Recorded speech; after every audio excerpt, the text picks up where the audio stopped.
Good morning. നിങ്ങൾ ready ആയില്ലേ? നമുക്കെന്നാലേ എന്നും ചെയ്യുന്ന പോലെ തന്നെ പൂ പറിക്കാൻ വേണ്ടി ഇറങ്ങിയാലോ? ഞാൻ ഇതാ തുമ്പപ്പൂവൊക്കെ പറിക്കാൻ വേണ്ടിയിട്ട് ഇറങ്ങിയിട്ടുണ്ട്. അങ്ങനെ തുമ്പപ്പൂവൊക്കെ പറിച്ചു. ഇയാളെ കാര്യം ഞാൻ മറന്നിരിക്കുകയായിരുന്നു കേട്ടോ. പിന്നെ പെട്ടെന്ന് ഓർമ്മ വന്നപ്പോൾ ഞാനും അച്ഛനും കൂടെ പോയി അടുത്തുള്ള ചെമ്പരത്തി പൂവൊക്കെ പറിച്ചെടുത്തു. പിന്നെ തലേ ദിവസം ഇട്ട പൂക്കളൊക്കെ വാരി വൃത്തിയാക്കി, പിന്നെ അടിച്ചൊക്കെ വാരി നേരെ കുളിക്കാൻ വേണ്ടി പോയി. അങ്ങനെ കുളിയൊക്കെ കഴിഞ്ഞു റെഡിയായി വന്നിട്ടുണ്ട്. അപ്പോഴത്തേക്കും നമ്മുടെ കൃഷ് ബേബി എണീറ്റിട്ടുണ്ടായിരുന്നു. പിന്നെ ഞാനും കൃഷിയും കൂടെ തുളസി ഇലയൊക്കെ പറിച്ചെടുത്തു. അപ്പോൾ നമുക്ക് ഇത്രയും പൂക്കളാണ് കേട്ടോ ഇന്ന് ഇടാനുള്ളത്. ഇന്ന് 7ാമത്തെ ദിവസമാണ്.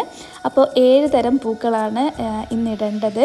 അപ്പോൾ ഞാനും കൃഷ് ബേബിയും കൂടെ പൂക്കളൊക്കെ ഇട്ട് തുടങ്ങിയിട്ടുണ്ട്. പിന്നെ കുറച്ച് കഴിഞ്ഞപ്പം കൃഷുവിന് ഫുഡ് കൊടുക്കാൻ വേണ്ടിയിട്ട് അമ്മ കൊണ്ടുപോയി.